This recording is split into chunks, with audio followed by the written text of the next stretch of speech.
Hey everybody, how you doing? Welcome to another episode of the Suzette Speaks Show, where we do quick recaps of the latest social media trends and news stories out there. And this one is a big one, ladies and gentlemen. I'm talking about what's going on with former NFL player Michael Oher. He just filed a lawsuit, you guys, and I don't know if you know who I'm talking about, but Michael Oher was made famous by the movie The Blindside. It came out in 2009. If you remember, a young man was adopted by a family, happened to be a white family, where he was taken in and given opportunity to be his best, and he makes it to Ole Miss, then goes on to the NFL, makes his family proud, yada, yada, yada. But guys, he is now saying in a recently filed lawsuit that the whole thing was a lie. Like, this is his allegation, not mine. And I'm wondering, is it true? Well, I will let you know what both sides are saying as you come in. Please hit the like button. Suzette Speaks here.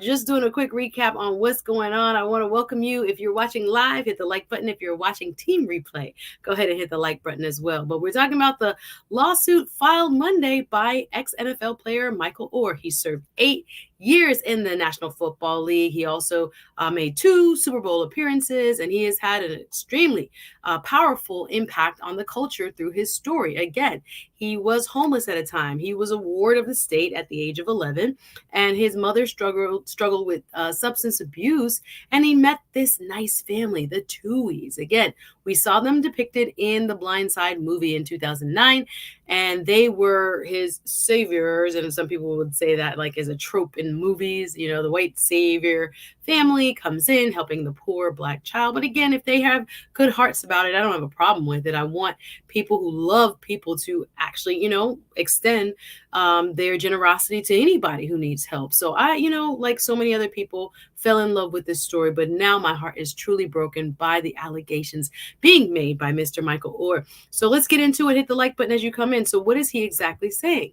Now, you see them here looking happy-go-lucky and all that good stuff, but unfortunately, he is telling a far different tale. This is according to NBC News, excuse me. Michael Oher, who happens to be, again, a former NFL player, whose life story inspired the Oscar-winning film The Blindside, says he genuinely believed, here's the allegation, y'all, that he was adopted by Sean and Leanne Tuohy after they took him in as a teenager in Memphis, Tennessee.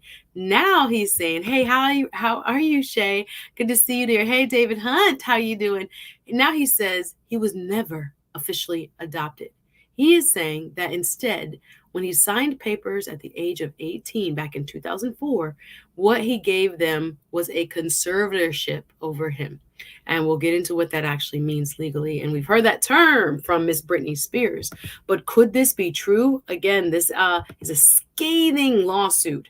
Was, in fact, this player, Michael Oher, blindsided by the Tuohys? And did they take advantage of a really vulnerable young man at the age of 18? Of course, he's at the age where he can make these decisions, but he thought, according to the lawsuit, what he was doing was being adopted by the Tuohys, but that never happened. They took control of all the decisions, major decisions for his life. So when we get into this, again, I'm going by what the lawsuit that he filed says. We don't know. And I'm going to read a little bit of what the Tuohys had to say, because they have come back swinging. Their attorney has made some statements saying that this is nothing more than a shakedown, and that this has happened before where Mr. Oher has tried to get them to cough up, if you will, money from the profits and the revenues that they got from the Blindside book, the Blindside movie. And really, he's asking for a full release as of Monday from the conservatorship. Now, people are asking, this happened so long ago. How are you? Good to see you, Andrew. Welcome. Hit the like button. Doing well. All love to you too, sir. Hey, wonderful 34. What's up? Great to see you. And as we go over the story, guys, I want you to leave your comments in the chat, or if you're watching team replay, go ahead and leave your comments afterwards, and I'd be happy to read them. But so on Monday, this is what we have so far. Oher, who is now 37 years old, claimed in a petition in a lawsuit that the Tuohy family did not legally adopt him, but instead tricked him into making them his conservators before earning millions from the falsified story which the film The Blindside was based on. So imagine, this has had such a major impact on the culture. And according to Mr. Oher, none of it is actually true. He was never actually adopted. Instead, they took all legal rights from him through establishing a conservatorship, and he has been at their beck and call in terms of where money goes, his medical decisions, all the major decisions in his life go in front of them first because they have full control of him. Now, if you're like me, I'm always very curious as to why, in fact, this is now coming out. But according to the lawsuit, he's saying that they owe him. They owe him monies and that he wants to end this conservatorship, that they never fairly distributed the revenues from the movie, that he was basically kept in the dark from what he really made and what was really owed to him. So this is what his side of the story says. And again, all of these are allegations until proven into a court of law.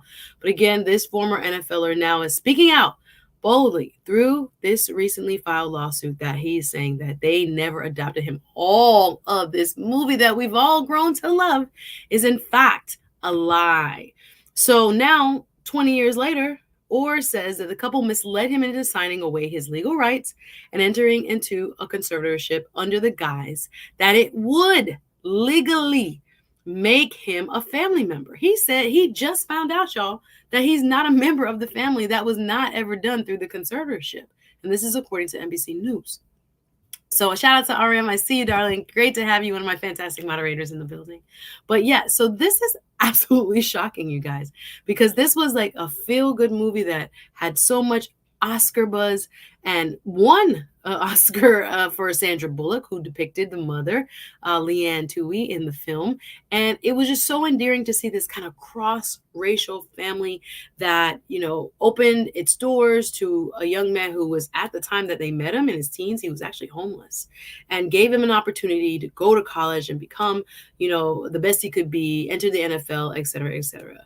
But now we're seeing a whole different side based on what he is now claiming in this lawsuit. And when we say conservatorship, again, this is the husband, Sean Tuohy, the dad, but he's not his actual dad, according to Mr. Oher's petition. He's saying that, nope, they just control his money and his pocket, which is really, really crazy. And so we have two sides, and I'm going to share a little bit. Yay. Thanks, guys. Just reaching 5K on the Suzette Speak Show. Thanks to everybody who has subscribed. Thanks to everybody who has liked, comment, at least share. Please tell people about me and let them know we're out here just doing our thing over here on YouTube. If you're watching on Facebook, welcome.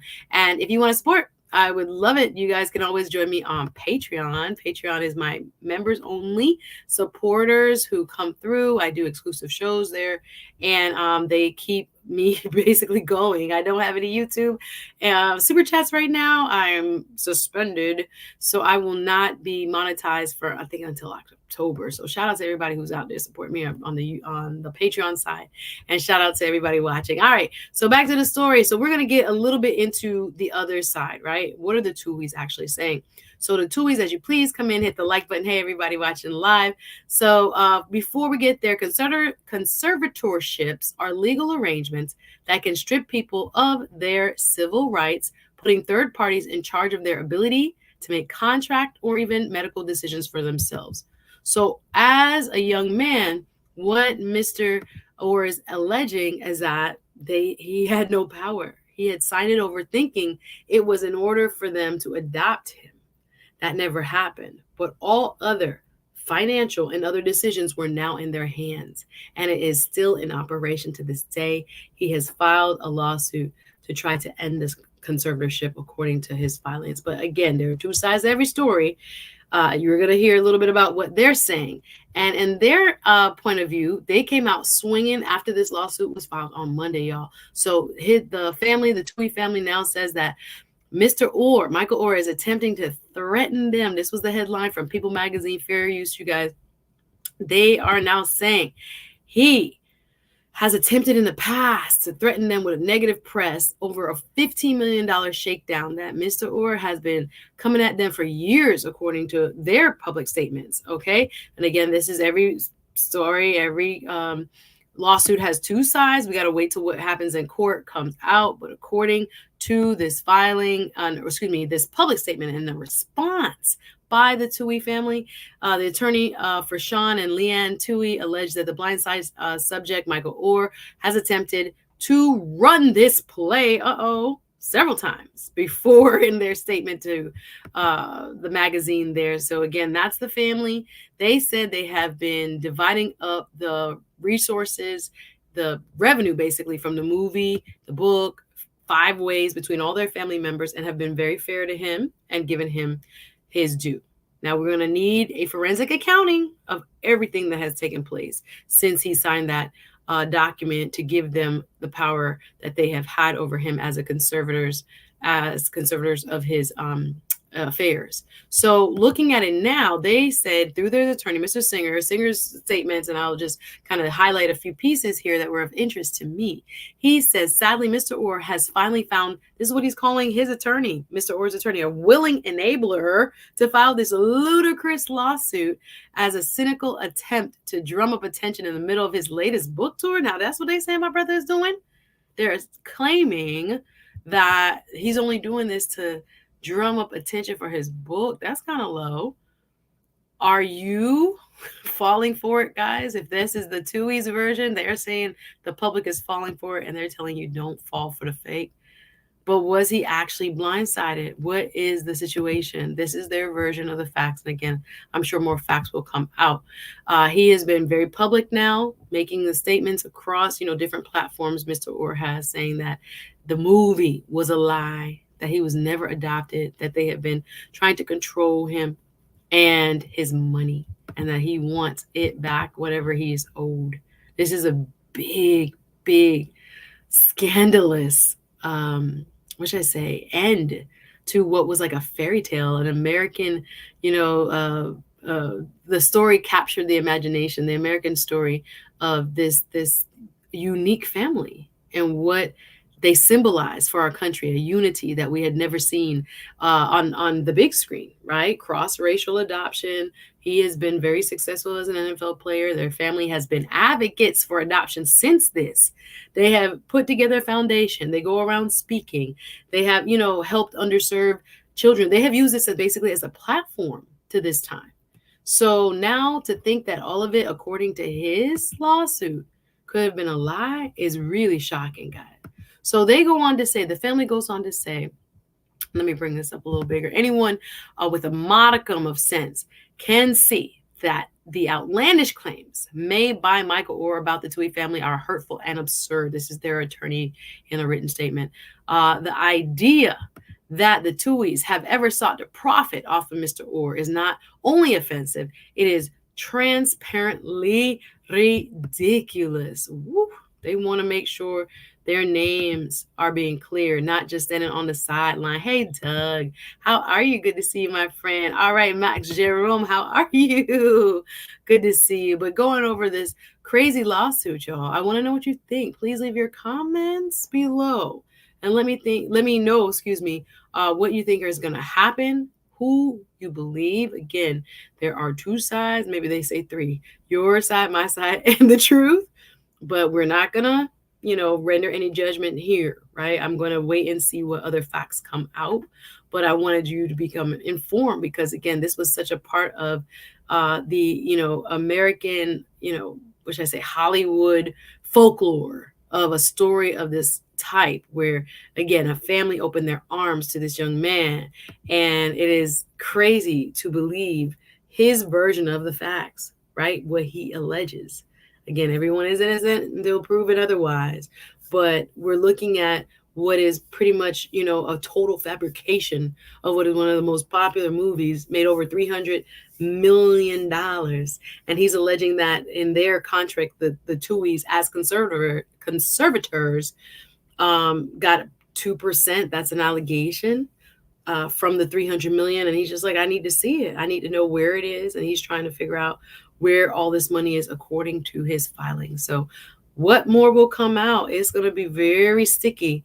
I appreciate you being here. Doug says, I'm finally done with clients today. I know the feeling, trust and believe. Before I get out of here, y'all, I wanted to also just remind you that I come on Roland Martin. Oh, That's me. Hey, and Mr. Farad G. Muhammad every Wednesday.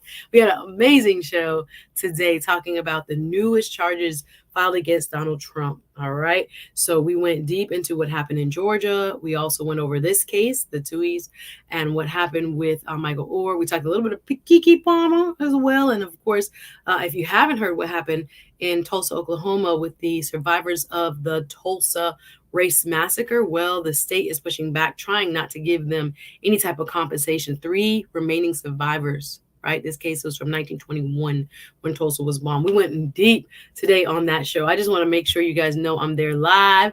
So make sure you go support, and I will always put the link up either on my YouTube page or on my Facebook page. But I appreciate you guys coming through, and let me know what you think about this story. Ooh, let me see what Doug says. Doug says, he said, well, his family said they only received $14,000 each.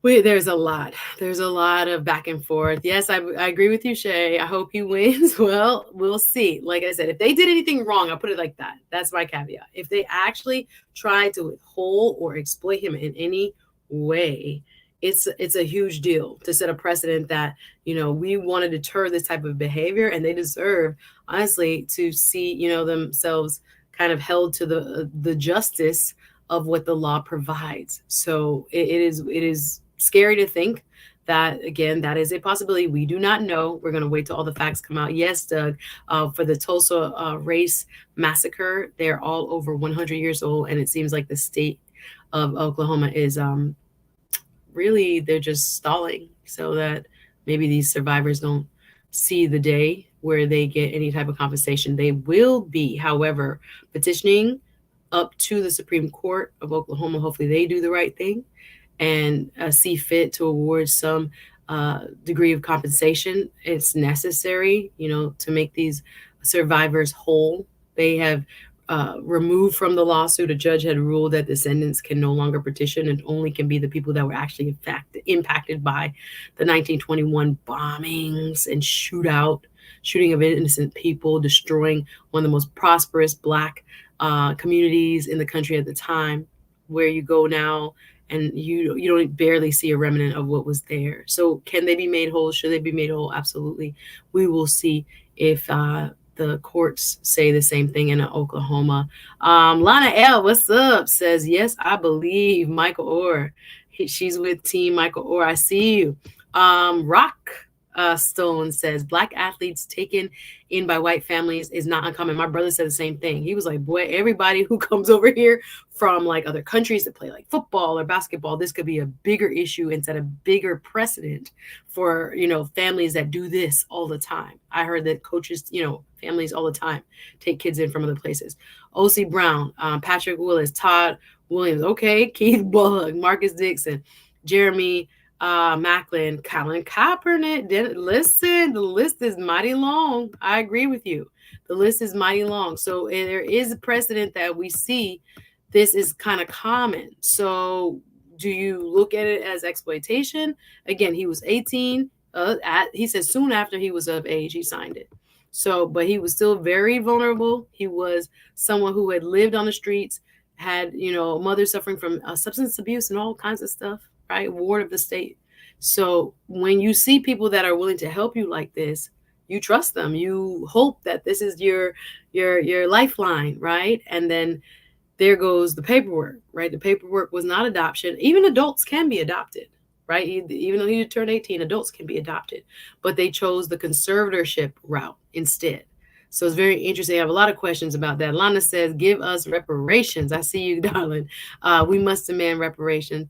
And Doug adds, when it comes to the Tulsa race massacre, that's outrageous for the state. Couldn't pay the 3 survivors reparations. Absolutely. Kind of takes you back. Rockstone asks, was he taken advantage of? What would his life be like without them? Interesting question. If these people were so altruistic, why can't this be civil? In fact, a civilized agreement? Because I was reading whether or not the agreement can either be thrown out as non-valid if it's too much in their favor. Now, I have not read this conservatorship agreement. I am purely speculating. These are allegations that have been flying since Monday, saying that there might be language that is just so one-sided that it might render the actual agreement to be non-valid. Now, I would have to see it and review it, not giving a legal opinion on that thus far. Yes, there are people that are going to ask, same as you, what was his life like and what would it have been like had he not met them? I'm just saying he's 37 and there is still a conservatorship in place. He's not mentally ill, incapacitated. He's not physically incapacitated. He's not suffering from any type of deficiency or illness that would preclude him from handling his own affairs, yet it remains in place. He said he had only found out since the beginning of this year, like 6 months ago, February, March, that adoption was never a part of the conservatorship and that it has still just been operational. And he wants a full accounting of what they've been doing with whatever revenues he has experienced. Lana L, and before I wrap, let me read a few more comments. Welcome, everybody. Says, I would look at motivation of the parents. Why? Yes. Why do they adopt ball players? There are tons of young people in the system that are looking for homes that they can, turn to. But when we see these wonderful images from, their life and what we perceive to be their story, it was so touching and so moving. So it has now kind of rolled back the curtain in such a really damaging way on what might have actually happened. We got to wait and see. Again, these are just preliminary allegations filed in a lawsuit, right? We have to wait to see what the facts actually prove. But shout out to everybody watching. I appreciate everybody. Show some love. Hit the like button and please share. What are your thoughts on the Michael Oher lawsuit against the Tuohys? What do you think will happen? What do you think the outcome will be? I appreciate each and every one of you for watching, and I will see you next time. Please hit the like button on your way out. Thank you so much. And if you're not subscribed, what you waiting on? Please subscribe, and I'll see you guys real soon. Thanks for tuning in.